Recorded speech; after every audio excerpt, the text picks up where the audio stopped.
If you don't have confidence, you are not gonna get something special. So if you have confidence, you can do any work very easily.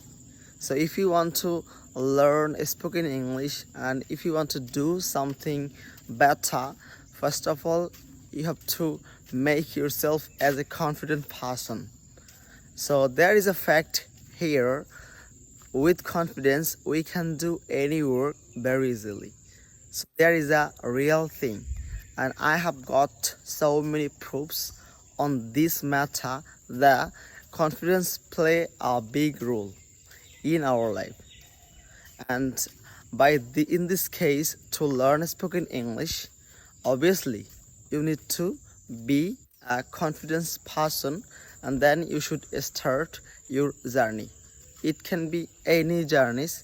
You can start by your confidence, by your strong desire, and then you can get success. Otherwise it's not possible anymore.